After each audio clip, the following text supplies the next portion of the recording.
Estamos aqui com a vereadora, atual presidente da Câmara de Vereadores de Joinville, Tânia Larson. Tânia, é a primeira mulher a assumir a Câmara de Vereadores de Joinville. Falaram que tu fui uma mulher, mas não oficialmente. E hoje tu é oficialmente uma mulher. Como é que isso corresponde para a tua carreira política? Como é que tu te sente com isso? É um orgulho, né, ser a primeira mulher, uma joinvilense, que começou na luta desde o início, né, hoje chegar à presidência da maior Câmara do Estado. E também isso faz com que empoderamos mais as mulheres em relação à política. Nós fazemos política diariamente, né, em nossa casa, no trabalho, só que politicamente incentivar essas mulheres a se envolver, né, a participar da política, isso é muito importante. E eu já vi esse resultado conversando com lideranças, né, que as mulheres, poxa, eu acho que eu vou participar. E vira uma referência. Vira uma referência, sem dúvida nenhuma. E falando em referência, tu vai ter o teu mandato como vereadora, pretende ser, pré-candidata a deputada estadual no ano que vem? Tá no teu radar? Sim, estou à disposição do União Brasil, a pré-candidata ou estadual ou federal, mas provavelmente federal, já vou me antecipar, né? Já com visão para a majoritária municipal. Também, isso é interessante, porque a majoritária em 2026 abre um vácuo grande para novas lideranças entrarem. Então, tu te coloca à disposição também para ser candidata a prefeita em 2026. Sim, vamos ver como é que fica, né, a prefeita, a vice-prefeita, mas é importante que nós tenhamos a representatividade feminina, né, também na política joinvilense, na majoritária, né, no executivo. E isso faz com que a gente já passou no terceiro mandato, sou a única mulher com 3 mandatos na história da Câmara também. Isso também reforça o trabalho que a gente faz, né, a transparência em cima de todas as atividades. E a gente precisa sempre ter aquele objetivo focado. E é isso que eu estou traçando, né? Se for da vontade de Deus, com certeza eu vou para frente. Caso contrário, a gente vai analisar politicamente. Mas é importante que a gente tenha essa referência. Obrigado, vereadora Tânia, primeira mulher do cargo de presidente da Câmara de Vereadores de Joinville. Muita satisfação falar com ela e obrigado por participar aqui do Sempre às 7 no site upiara.net. Eu quem agradeço todo esse apoio e parabéns pelo projeto. Obrigado. Estou aqui com o Upiara, o mentor, quem comanda o portal Upiara.net, conceituado jornalista e meu colega, muitos anos de jornalismo, muitos anos de trabalhando junto, no outro lado do balcão, quando eu estava, agora retorno para esse lado do balcão. E, Piara, obrigado pelo convite de fazer parte do teu portal e uma satisfação te receber aqui em Joinville. Pô, Marcão, que felicidade estar aqui contigo, estar aqui em Joinville, uma cidade que me abraçou num momento muito importante do meu começo de carreira, né? Lá no começo, jovem repórter, aprendendo os macetes, as manhas, e a Câmara de Joinville, a Prefeitura de Joinville foram lugares onde eu exercitei muito o entender da política, e com uma redação da notícia na época que era sensacional, porque tu tava lá, Saavedra, Fábio Abreu, Cláudio Letes, pessoas incríveis. Eu convivi com o comando do Nilson Vargas na época. Eu aprendi demais ali. E aí agora a gente está juntando tudo de novo. Juntando tudo isso. No convite do Piara, um olhar de Joinville, né, Piara? Tu enxerga a importância de Joinville no cenário político, no cenário econômico, e essa importância de ter um olhar daqui para potencializar, obviamente, os teus leitores no teu portal. Uma coisa que foi fundamental na minha carreira como jornalista na área de política foi os 2 anos e meio que eu passei em Joinville. Porque naquele momento não foi só o estar em Joinville, foi voltar de Joinville para Florianópolis. Sim. O que aconteceu quando eu voltei de Joinville para Florianópolis? Eu percebi como Florianópolis caricaturizava a política de Joinville. Sim. Eles entendiam, o Luiz Henrique é o governador, então o Luiz Henrique lá em Joinville manda em tudo. E eu disse, não, gente, ele não elege nem o presidente da Câmara. não tem todo esse poder. Não tem todo esse poder, ele, no contexto, e essas nuances. E aí eu percebi assim, se Florianópolis, o poder central, se os veículos centrais da capital tratam Joinville assim, imagina as outras cidades. Sim. E aí eu mudei todo o meu olhar para ter fontes em Blumenau, para ter fontes em Criciúma, para ter fontes em Chapecó e duvidar muito das primeiras impressões.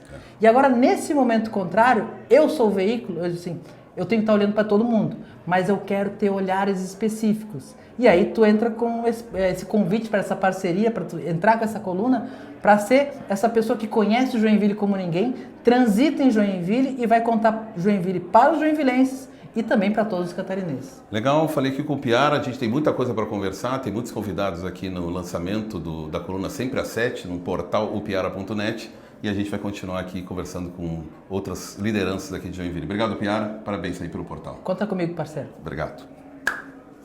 Estamos agora aqui com o deputado estadual Matheus Cadorim, do Partido Novo. Eu vou começar fazendo uma pergunta para ele, já que é um deputado novo, está no seu primeiro mandato. Está gostando de ser deputado? Estou gostando muito. Eu sempre quis, me preparei para isso. Só que eu sempre digo o seguinte, eu né, nos bastidores de política, participando de campanha, eu já sabia o que ia encontrar. Mas viver o negócio, Marcão, é completamente diferente, né? É um desafio diário, é um exercício de relacionamento interpessoal, com qualificação, com estudo de projetos. A gente sempre busca apresentar propostas baseado em fatos científicos, não em achismo, não em oportunismo, que acontece muito, né? Então tem um fato relevante no estado, dia seguinte tem um monte de projeto daquele assunto. Foi, mas a segurança nas escolas sempre foi importante.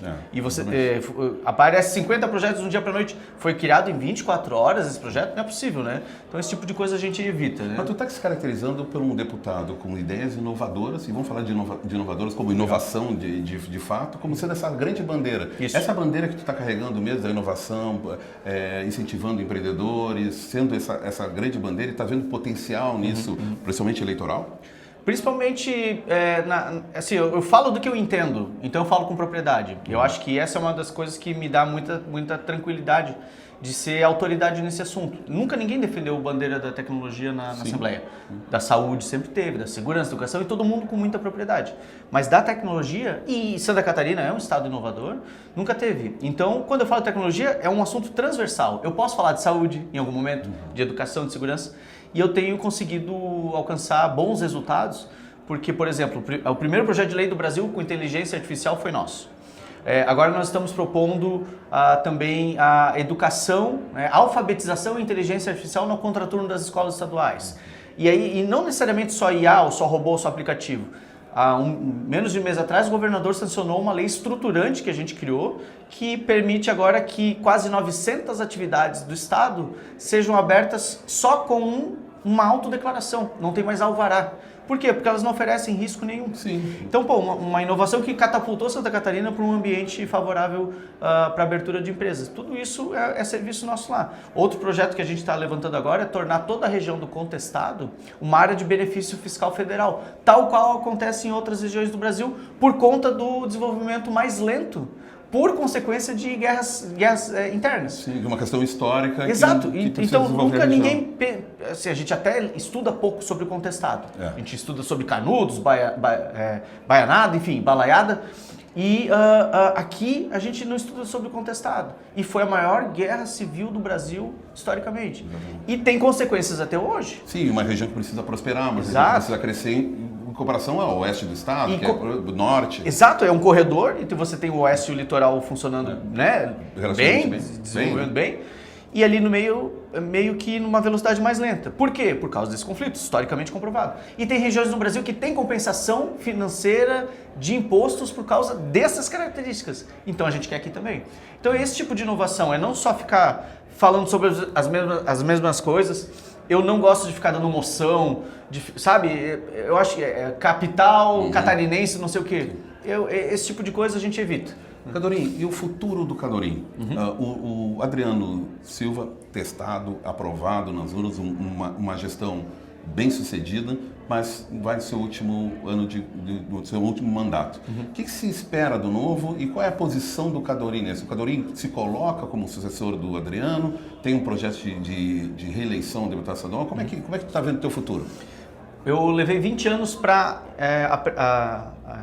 entender o meu momento de ser candidato. Eu fui estagiário da Assembleia Legislativa quando eu tinha 18 e eu prometi para mim mesmo que eu ia voltar para lá como deputado.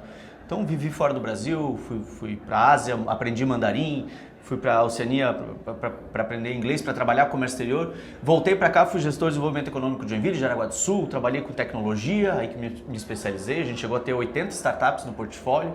Fui gestor dos bombeiros voluntários, tudo isso foram 20 anos até o momento que eu entendi, agora é hora de eu ser candidato. Eu nunca tinha ido a nada, nem a síndico de prédio, a gente brinca, né? E me elegi de primeira para deputado estadual. Então a gente virou uma chave. A nova chave agora tem mais 20 anos. Ela passa por estadual, então eu vou para a reeleição. O planejamento é federal, e daqui a 13 anos e 8 meses, Senado da República. Esse é o meu caminho planejado. Aproveitando as oportunidades. Exatamente. Se, porventura, dependendo inclusive do nosso resultado na eleição do ano que vem, for uma opção viável para o Partido Novo, eu estou à disposição também. Não é o meu planejamento inicial, mas a gente está aqui para ajudar. Não posso me furtar de fazer essa pergunta para ti, vai ficar registrado, mas queria saber a tua opinião. Adriano deveria ser candidato a governador do estado? Hoje, se qualquer um me perguntar, eu digo que o meu candidato... Você está com o Jorginho ou com o João Rodrigues? O meu candidato a governador é o Adriano. Até como defesa do partido, o meu candidato é o Adriano. Eu acho que ele já está pronto, ele tem condições, mas ele tem essa vontade imensa de terminar e de honrar esses quase 80% dos votos que ele recebeu aqui, né, consagrando ele como um dos melhores gestores da história da cidade. Então, eu acho que ele já está preparado, mas ele quer fazer essa finalização. Em 2030, ele está aí pronto para poder cumprir esse papel dele, que aí eu vou ajudar com certeza. Eu quero ver o Adriano governador de Santa Catarina. Obrigado. Falei aqui com o deputado Matheus Cadorim, uma grande revelação, uma liderança emergente, vamos falar assim, aqui em Joinville. Obrigado por participar do Sempre às 7, coluna Sempre às 7, no portal opiara.net. Eu que te agradeço, parabéns. Obrigado. Muito bom vê-lo de novo, feliz na comunicação, que é o seu lugar. Obrigado. Valeu. Obrigado. Estamos aqui agora com a vereadora Vanessa da Rosa, do PT, e eu vou começar a fazer uma pergunta para ela que muito me intriga. Ela é a única mulher de esquerda do PT na Câmara de Vereadores, recheadas de conservadores, uma mulher negra, uma mulher com muita posição. É muito difícil trabalhar nesse cenário na Câmara de Vereadores, Vanessa? É difícil. É difícil, é desgastante, mas é necessário. É claro, né? A única mulher de esquerda, a única mulher negra, mas eu tenho o dever de defender as nossas pautas, de me posicionar. Eu penso assim, o parlamento é o espaço para que a gente discuta, para que a gente troque ideias, para que a gente discuta projetos, e eu não posso me furtar de ter o meu compromisso ali com a população, com os meus eleitores. Eu tenho muita convicção do modelo de sociedade que a gente quer. Do que é o ideal das pautas que eu defendo. Então, assim, por mais que seja desgastante, e é muito, Marcão, é muito, às vezes a gente sai desanimada, mas eu tenho muita compreensão do meu papel ali como mulher preta, de quem eu posso, por exemplo, ser referência futuramente, das outras que virão. Se a cada ofensa, se a cada violência política de gênero que eu sofro ali dentro, e eu sofro muitas, cotidianamente, eu desistir, o nosso projeto de empoderar mais mulheres, de ter mais mulheres na política, ele vai minguando. E a gente precisa reforçar esse projeto. E dentro dessa leitura do projeto, quero falar um pouco da Vanessa do futuro, que não dá para desassociar. A Vanessa para 2026 é pré-candidata a deputada estadual? Tu tem esse desejo ou é uma hora de esperar e ver a movimentação? A gente depende muito da convenção partidária, né? Do que o partido vai ter como estratégia. Eu participei da eleição de 2022, foi um momento ímpar na minha vida, né? Ter assumido a Assembleia ali por 33 dias, até por conta desse vácuo todo que tivemos, da ausência de uma deputada negra. Desde a Toneta de Barros. Exatamente, quase 100 anos, quase um século, né? Eu sempre estaria à disposição do partido. Se o partido achar que assim deve ser, estarei firme e forte como pré-candidata a deputada estadual. E nesse exercício de futurologia, também não dá para negar em 2026. O PT vem se reciclando, vem assumindo novas lideranças, e você é uma nova liderança, como outros partidos. Sim. A gente vê também uma novas lideranças surgindo na cidade. Tu te colocaria como candidata a prefeito para 2026, por exemplo? Passa isso no teu radar? Nossa. São tantas coisas, né? Para deputada, para prefeita, eu acho que uma coisa de cada vez, né? No momento estou como vereadora tentando fazer um trabalho bom para a cidade, né? Um mandato combativo, um mandato que se posicione. que venha para representar, né? A minha meta sempre foi essa, representar quem não se sentia representado, dar voz a quem muitas vezes não consegue ser ouvido. Então, continuo nessa missão e de defender as minorias, educação pública de qualidade, serviço público e servidores. Caso o partido ache interessante, em 2026 serei candidata a deputada estadual. Daí a prefeitura, Seria aí um a outro gente caminho. pensa lá na frente. Falando né? de projetos, sobre uma questão também assim, dentro da única vereadora com uma voz de oposição, qual é o projeto que tu tem o maior carinho, que tu assim, pô, esse projeto eu preciso aprovar e eu gostaria que muito aprovasse um convencimento com teus pares? Eu tenho dois, né? Eu tenho dois. Um deles é o que eu protocolei recentemente, que trata de espaços acolhedores noturnos para crianças. E eu faço questão de frisar de que a gente não está falando de creche, eu não estou falando do Fundeb, verba da educação básica, e nem de uma competência exclusiva da Secretaria de Educação. Eu estou falando de um espaço acolhedor para aquelas crianças cujas mães trabalham nas indústrias à noite, para as mães que estão nos supermercados, que cada vez fecham mais tarde, nos shoppings. Nós temos muitas estudantes, e eu venho da educação, nas minhas turmas de pedagogia, todas as noites as salas eram repletas de crianças. Essa é a nova sociedade, e que cada vez mais essas mulheres estão no serviço noturno, sem contar as que trabalham como ambulantes, e as crianças muitas vezes estão junto. Então eu penso num espaço para que essas mães possam trabalhar com tranquilidade e que essas crianças fiquem seguras, que elas tenham um espaço para tomar um banho, para fazer uma tarefa, para assistir uma TV, e na volta do serviço as mães possam levá-las. Importante. Então esse é um projeto muito caro para mim. A gente tem um índice altíssimo de violência infantil, de assédio infantil, e muitas vezes isso acontece porque essas crianças ficam em casa ou sozinhas, ou ficam com tutores que acabam violentando essas crianças. Tem criança que fica cuidando de criança, e aí tomam veneno, se queimam, se machucam. E as mães não trabalham com tranquilidade. Outra coisa, né, Marcão? Boa parte dessas mães, elas são mulheres pretas, elas são mães solo, elas não têm uma rede de apoio, não tem quem diga assim, não, eu vou te ajudar. Você tem um filho, tem uma filha, mas você tem o desejo de estudar, você quer ascender na carreira, então eu vou te ajudar. Não tem. A grande parte delas não tem uma rede de apoio. Então a gente precisa pensar assim, porque senão nós não vamos ter mais mulheres na política, nós não vamos ter mais mulheres em espaços de poder. E mulher em cargos de liderança, porque Exato, ela precisa se aperfeiçoar e precisa chegar nos cargos de poder também, como tu chegou. Então é isso que eu penso, é um projeto que a gente pretende construir com parcerias com a Secretaria de Assistência Social, mas a gente pode ter muita parceria com as universidades, com estagiários, o próprio Conselho Municipal da Criança e do Adolescente. Eu acho que o município pode fazer um gesto nesse sentido e potencializar que essas mulheres tenham mais dignidade, que elas possam trabalhar com mais tranquilidade e principalmente que essas crianças estejam bem acolhidas. E o segundo é a tarifa zero. Bom e polêmico o debate, Joinville. Tu acha que é viável?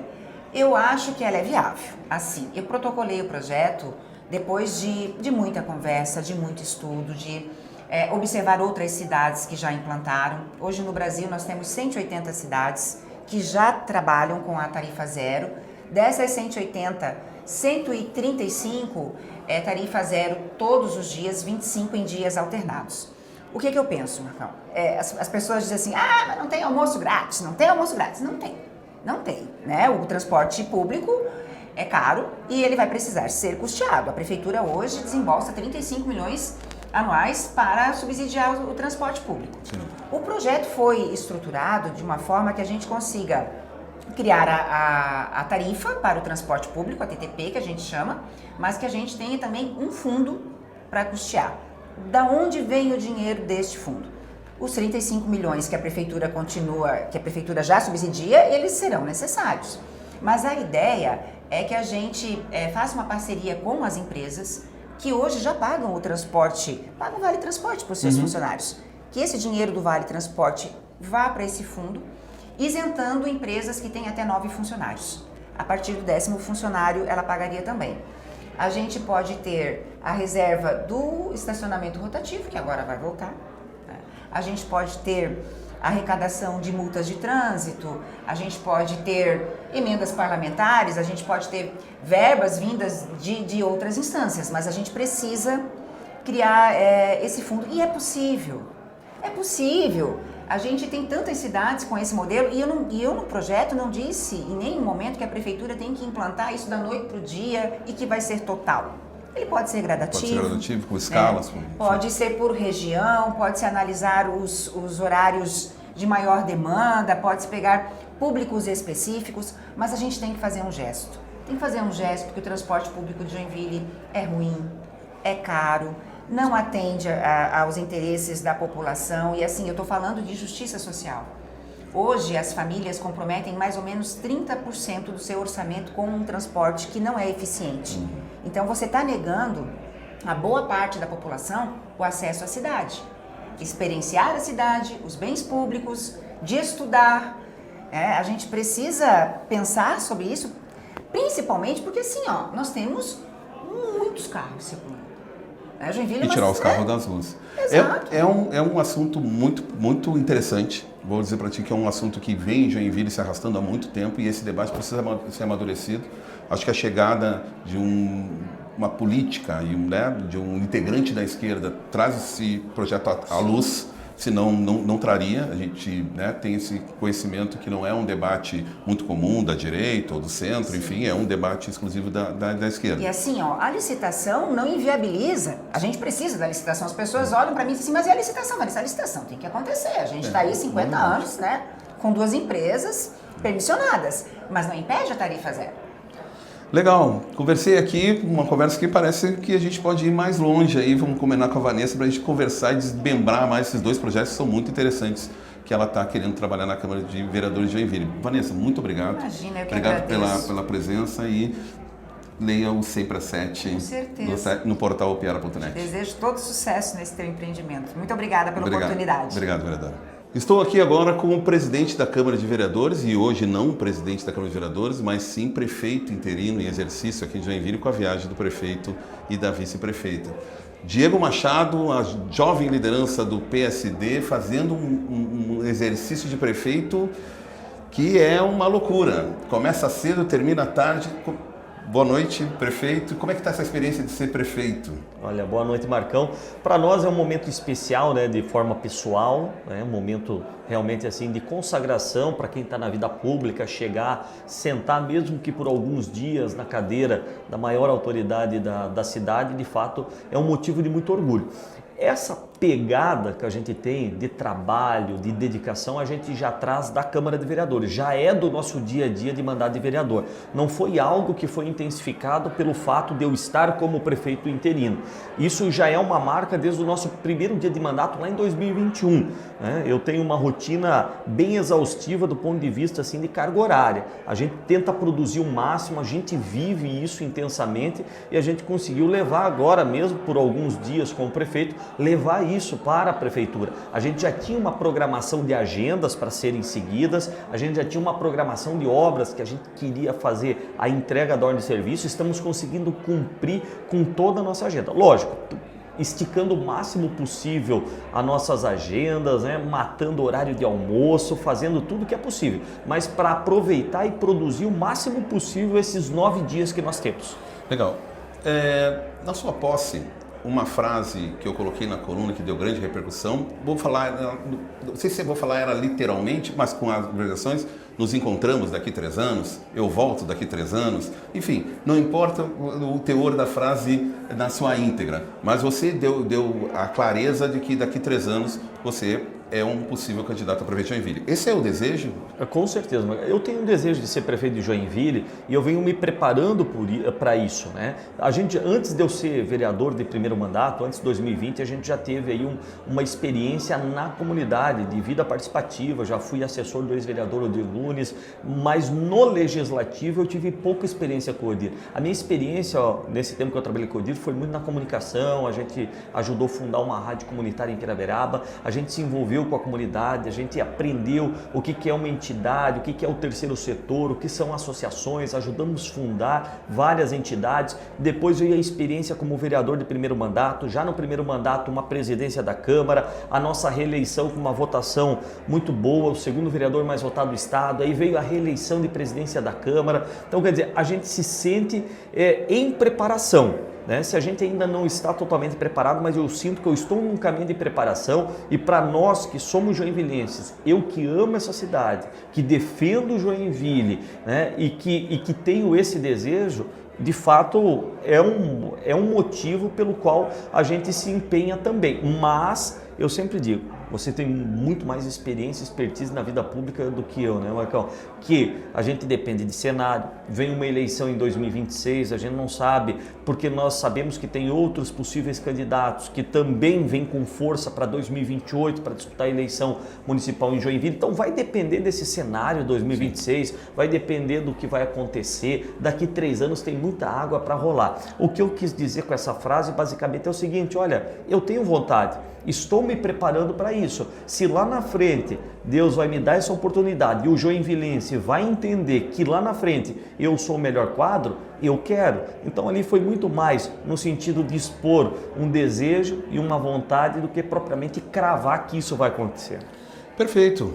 Falei aqui com o prefeito em exercício, o prefeito da cidade hoje, Diego Machado, presidente da Câmara de Vereadores de Joinville. Parabéns pelo seu trabalho, obrigado por prestigiar aqui o evento do Sempre às 7 no portal piara.net. Obrigado pela tua presença. Eu que quero agradecer, Marcão, assim, ó, parabéns a você, parabéns ao Piara. Joinville ganha muito com a sua chegada nesse novo portal, trabalhando junto com o Piara, que já é um jornalista conceituado, de muita credibilidade, juntando com você que tem um conhecimento da vida pública, que tem credibilidade, que tem a confiança, principalmente do meio político. Joinville, o joinvilense vai ganhar com certeza uma fonte de informação de muita credibilidade. Obrigado.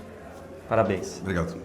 Estou agora aqui com o ex-deputado Darcy de Matos. Satisfação receber o Darcy aqui com algumas perguntas que eu vou fazer para ele bem rápido. Qual é o futuro do Darcy de Matos e o que ele espera? Obrigado pela presença aqui no programa Sempre às 7. Marcão, é um prazer estar aqui no lançamento desse programa Sempre às 7, em parceria com o Piara. Você é muito competente, o Piara também, e com certeza absoluta é um novo canal que vai trabalhar a questão política, a questão econômica, né, que vai informar, que vai formar a nossa população. Estão de parabéns e vida longa a vocês. Obrigado. Eu estou cuidando da minha agenda política, né, desde quando deixei lá o meu mandato em Brasília, como suplente, assumi 2 anos. Né. Eu poderia ter pedido o mandato do Guide, que é o meu titular, que saiu do PSD e foi para o PL, mas eu fiz um acordo para não pedir, e acordo tem que ser cumprido. Né? Não me arrependo de nada que fiz. Então, estou cuidando da minha agenda política e estou cuidando da minha agenda privada, que nós, com a família, temos alguns empreendimentos aqui em Campo Alegre, enfim, então a gente tem que tocar a vida. E ano que vem, eu sou pré-candidato a deputado federal pelos Republicanos. Então, eu fui para o partido do Tarcísio, governador de São Paulo, que eu tenho a certeza que é o melhor nome para dirigir o Brasil, e estou junto com o governador Jorginho. E num partido mais de centro, um partido que é o partido do diálogo, da racionalidade, é o partido do debate, da ponderação, né? É um partido que me dá tranquilidade para que eu possa voltar nas eleições do ano que vem e para que eu possa continuar trabalhando, defendendo Joinville, Santa Catarina e o Brasil. Obrigado, conversei aqui com o Darcy de Matos, um político experiente, um político aqui de Joinville, e boa sorte na campanha no ano que vem. Sucesso, Marcão. Obrigado. Um abraço. Estou aqui com o Davidson Garcia, que tem muitas atividades, entre elas trabalhar no Festival de Dança, trabalhar também na diretoria da Príncipe do Samba e também participação no Quênia Clube e aí das mais diversas com eventos. Eles vão começar com o Festival de Dança. O Festival de Dança é o maior festival, o maior evento cultural da cidade de Joinville. Se consolidou como um evento que é um case de sucesso. O que o Festival de Dança tem ainda a evoluir? Vocês estão no radar o que pode melhorar, o que pode se transformar o Festival de Dança? Sim, Marcão. O Festival de Dança, o momento que ele vive hoje, é um momento de qualificação. Qualificação de cada um dos detalhes das partes que fazem parte da programação do evento. E também das parcerias institucionais estratégicas, com destaque para a última que nós tivemos agora com a Oktoberfest, onde realizamos na Oktober um festival de danças germânicas em parceria com a Oktoberfest e a Associação de Grupos de Danças Germânicas da região. Então, o principal elemento de transformação, de qualificação do Festival de Dança é isso. É pegar aquilo que a gente faz já bem feito, melhorar, lapidar, entregar de uma melhor forma e projetar o nome do evento para além de Joinville. Além dessa parceria com a Oktoberfest, nós iniciamos em 2025 uma atividade estratégica de internacionalização do nome do Festival de Dança de Joinville. Estivemos em 5 países da Europa agora divulgando o Festival de Dança de Joinville, indo em escolas e academias e companhias de dança que estiveram aqui em julho, nós fomos para lá depois em setembro, entender o dia a dia dessas escolas, dessas instituições, para que os participantes do Festival de Dança de Joinville tenham a oportunidade de estudar fora do país, porque o país é um exportador de talentos, e também para que o Festival de Dança de Joinville seja conhecido. Mas, para nossa surpresa, nas principais instituições que nós fomos visitar, elas já tinham ouvido falar do Festival de Dança de Joinville, o que é muito positivo. Reforça de fato que o Festival de Dança é um ícone, ele é um evento de referência, um evento que consegue congregar as pessoas que formam opinião, que fazem dança e que vivem dessa atividade. Dentro dos eventos paralelos, uma coisa que me chama muita atenção, o Festival de Dança é consolidado como um evento artístico, vamos falar assim, nós temos a Feira da Sapatilha, que é também um evento bem sucedido, e outros eventos paralelos. Tem um exemplo, por exemplo, do Rock in Rio, que faz, paralelamente ao Rock in Rio, o Rock in Rio Summit, é quase como uma união passando a experiência de se fazer o Rock in Rio. O Festival de Dança já teve essa experiência no passado e como é que pode evoluir isso para um evento que pode atrair mais gente ainda com um outro perfil? É o Festival Lab, é o nosso programa, foi inspirado no Rock in Rio Academy e é uma atividade que de fato utiliza o festival como temática para geração de conflito, gestão de equipe, resultado, marketing, comunicação, gestão de crise, né? O que mais tem no evento, em qualquer evento, é gestão de crise.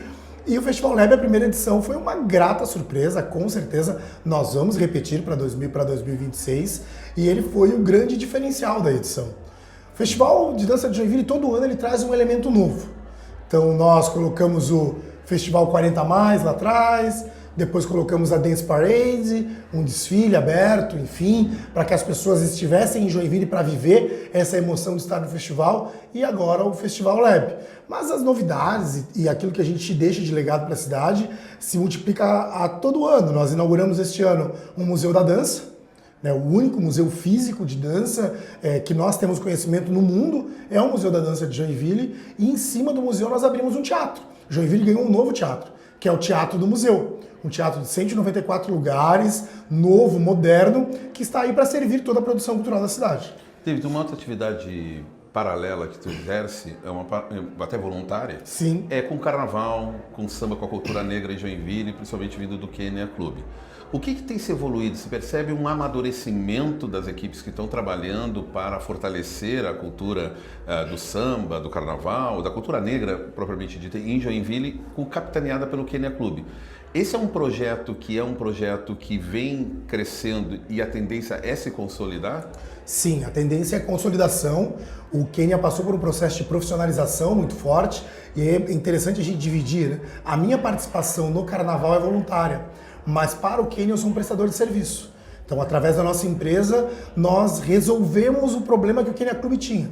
Documental, estrutural. Então, nós captamos uma série de recursos para o Kenya Clube, através de projetos sérios, projetos que têm impacto para a sociedade. Hoje, a Sociedade Kenya Clube atende semanalmente mais de 100 pessoas.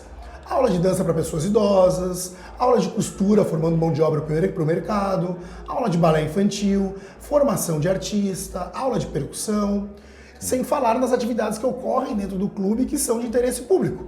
Desde uma visitação de uma escola que vai para o clube, porque o clube é patrimônio. Então as pessoas vão para o clube aprender sobre o clube, porque aprender sobre o Kenya Clube é aprender sobre a história afro-brasileira da cidade de Joinville. Então, trocamos o telhado, hoje o Kenya Clube está climatizado, temos uma das principais salas de dança da cidade, está na Sociedade Kenya Clube. É um clube com mais de 50 anos de existência. 65 anos. 65 anos completados em setembro de 2025. É um processo de transformação e principalmente deixar um legado para a cidade de Joinville, na Zona Sul, no bairro Floresta, de ter um clube, de ter uma instituição que pode de fato entregar para a sociedade atividades culturais, sociais do mais alto nível. Exatamente. Muito bem, conversei aqui com o Davidson Garcia, querido amigo, companheiro de muitos anos. Parabéns pelo teu trabalho e obrigado por participar aqui do Sempre às 7. Parabéns pelo trabalho e vida longa para o Sempre às 7. Obrigado. Estou aqui com o Thiago Boing, secretário de Comunicação da Prefeitura de Joinville. Obrigado pela presença aqui no evento de lançamento do Sempre às 7. Thiago, eu queria fazer uma pergunta para ti sobre a comunicação da Prefeitura. O prefeito Adriano é um comunicador em sua origem, é um comunicador nato. Isso facilita ou prejudica a comunicação da Prefeitura? E como é que a Prefeitura vê a questão da comunicação constitucional casada com essa característica positiva de se comunicar bem com o prefeito Adriano? Marcão, primeiro parabéns, né? Eu acho que esse é um espaço incrível para a nossa cidade, para a gente falar da cidade, para mostrar para o Estado e para o país o que a nossa cidade tem de bom e como ela se movimenta e como ela faz. Bem, quanto à comunicação, eu acho que trabalhar com alguém que entende de comunicação é sempre muito bom, principalmente para a gente, enquanto gestor de comunicação. E aí eu acho que a gente tem que ir lá para a origem do que é comunicar, que é passar a verdade de um fato. E aí o que acontece são dois caminhos diferentes para falar da mesma coisa. Então, nós, enquanto Secretaria de Comunicação, queremos o quê? Queremos levar a informação para a população da maneira mais simples possível, da maneira mais direta, para que a pessoa de todos os bairros entendam como aquilo vai interferir na vida dela.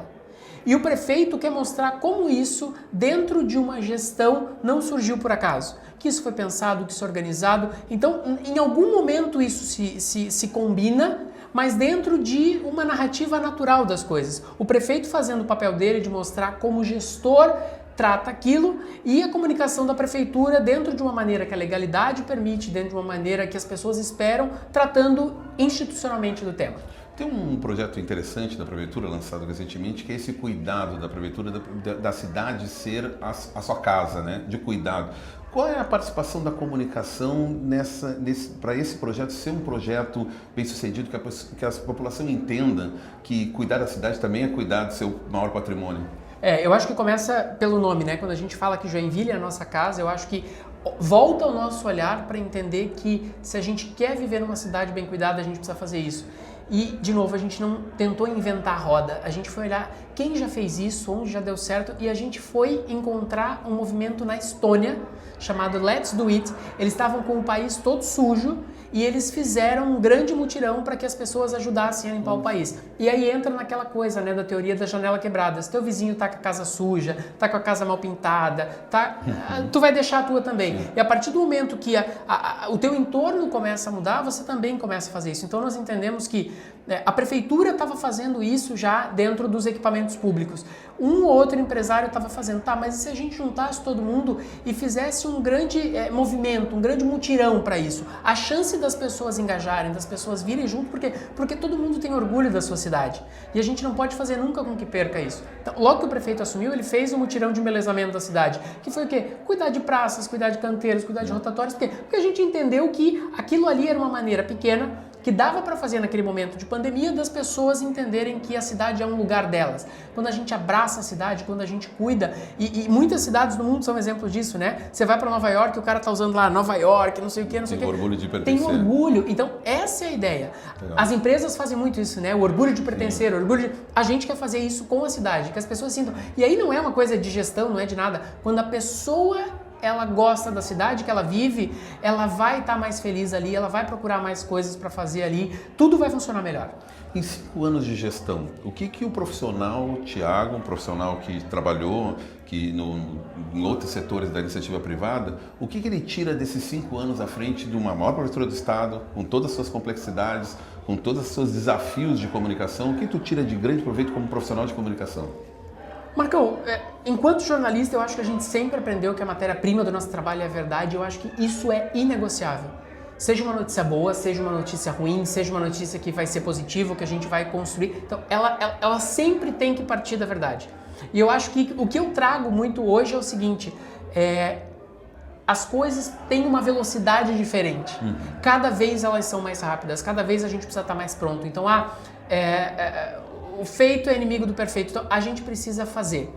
Pode ir aprimorando no caminho, pode ir se desenvolvendo e a comunicação permite muito isso. Quando a gente olha a comunicação como uma ferramenta social e não como uma estratégia de promover isso ou aquilo, a comunicação começa a fazer mais sentido. Então, eu já tive experiência na iniciativa privada, tive no terceiro setor, junto ao hospital infantil, e vindo para a prefeitura, eu acho que a gente conseguiu criar um fluxo de informação para que a informação verdadeira chegue nas pessoas e deixe elas fazer o julgamento de valor. Porque isso para um vai ser bom, para o outro não vai ser, para um vai facilitar a vida, para o outro não vai ter importância nenhuma, mas se a informação chegar lá, nós, enquanto profissionais de comunicação, fizemos nosso papel. Legal, falei aqui com o secretário de comunicação da Prefeitura de Joinville, Thiago Boi, um amigo antigo aqui, né, que a gente convive há muitos anos. Parabéns pelo teu trabalho. Sei que é um trabalho difícil, por experiência própria, mas parabéns pelo teu trabalho nesses 5 anos. Marcão, eu agradeço. Né? É muito engraçado porque as pessoas, quando vêm comentar, quando vêm falar alguma coisa, falam assim, cheio de dedos. Eu digo, gente, não! O Marcão já sentou aqui, ele sabe como é que é, tá tudo certo. E eu acho que isso é muito importante, né? O propósito é o mesmo, né? Independente do lugar que a gente tiver, a gente vai estar querendo fazer a melhor comunicação possível, e eu acho que é isso que nos coloca hoje aqui lado a lado. Legal, obrigado Thiago. Valeu. Olá, agora estou aqui com o vereador Érico, do Partido Novo. O Érico está no 2º mandato como vereador, se elegeu em 2020, se reelegeu em 2024. Isso. É isso, não é? Isso. E eu queria fazer uma pergunta, porque eu conheço o Érico quando eu não estava na iniciativa pública, estava na iniciativa privada, e eu queria fazer uma pergunta que eu faço para todo mundo que está em um 2º mandato ou no 1º. Está gostando de ser vereador? Vereador Érico, boa noite. Marco, boa noite. É uma grande honra estar aqui num momento tão especial, né? Eu acho que você merece esse espaço na mídia, você é uma pessoa extremamente competente. Obrigado. E eu espero realmente muito sucesso à sua pessoa e ao seu programa. Com certeza ser vereador tem um propósito aí, né? E a partir do momento que a gente escreve isso, é muito bacana, faz parte, a gente aprende muito a todo momento e isso para mim me encanta. Eu aprendo com a população, eu aprendo com esse processo todo e isso vem me encantando sim. A gente percebe que a gente consegue fazer a diferença, muitas vezes até com poucas atitudes, né? E não com muito estardalhaço, como muitos gostam de fazer. E aí a gente consegue controlar e fazer a média para que a gente consiga evoluir. O propósito é entregar para Joinville. E isso a gente vem fazendo, isso é claro, eu acho que todo mundo está vendo. É difícil lidar com uma oposição mais raivosa dentro da Câmara? Como é que se comporta nesse sentido? Uma oposição que, de alguns momentos, é destabilizar, é criar um desconforto. Como é que tu lida com essa questão da oposição mais ferrenha? Alguns dizem que eu pareço filho de monge. Exato. Minha esposa veio com um conceito de longanimidade. Hoje eu escrevi no meu conjunto de palavras, no meu gabinete, essa palavra porque realmente tem muito significado. É a resiliência em prol de terceiros, né? E é em cima disso que eu trabalho. Eu peço sim a Deus muita paciência, muita sabedoria para lidar com isso. Não é fácil, não é fácil. É algo que a gente precisa realmente colocar o propósito da gente lá na frente, entender que aquela pessoa muitas vezes está sem propósito, ou talvez tenha um propósito só em si. E aí a gente olha Joinville, como é importante a gente valorizar toda a cidade. Né? E aí para mim fica mais fácil. Muitas vezes, mas como é que pode? Como não ter tanta calma fazer isso e tal? Eu falo, não, Joinville está acima de tudo. Eu acho que o contexto é muito maior do que isso. E positivo. E dessa forma a gente consegue ultrapassar muitas vezes essas raivas, esses ímpetos, sabe? Que colocam ali, vem berrar no teu ouvido, vem tentar te provocar para te tirar do sério. Muitas vezes dá para ficar claro que ele quer realmente que tu tome alguma atitude. Nem um, nem dois ali, talvez eu diria até 3, já tentaram fazer isso comigo, mas o propósito é maior. Érico, eu vou fazer uma pergunta para ti, que é uma pergunta que muito me intriga, é uma pergunta que eu preciso fazer para quem é político do Novo. Sim. Adriano Silva é seu candidato a governador do estado? Acho que é o momento. Adriano Silva, com certeza seria meu candidato, né? Mas vai depender muito dele. É ele que vai definir essa questão e não sou eu, e talvez até não seja o partido. Eu acho que vai partir dele mesmo. É um desafio muito grande e que depende sim de toda uma conjuntura política. Se nós olharmos hoje, Jorginho, ele está com a máquina na mão, ele está no primeiro mandato, ele quer conquistar o segundo mandato, então isso tudo precisa ser avaliado, sabe, Marco? Eu não posso me posicionar, então diria para ti assim, sim, é meu candidato, mas depende dele, é ele que vai decidir. E essa é a pergunta, se o Adriano realmente vai querer ser candidato ou vai esperar ou há oportunidade para ele numa sequência, talvez para 2030, enfim, quando for candidato novamente, quando tiver uma eleição mais aberta. Eu acredito que fica mais claro para todo mundo, ele já não usa todo o poder da máquina e quem sabe lá seja o momento realmente para o Adriano. Mas, como eu falei, é uma questão que depende diretamente dele. Né? Muito obrigado, falei com o Érico, o vereador Érico, um antigo conhecido aqui da cidade, antes mesmo de ser político, e parabéns pelo teu trabalho na Câmara e conte sempre conosco. Muito obrigado, é um prazer estar falando com teus ouvintes aí, né? E fico sempre à disposição, se puderem me seguir lá, Érico Vinícius do Novo, para conhecer o meu trabalho, conhecer um pouquinho mais de quem que é o Érico na política aí. Muito obrigado. Obrigado.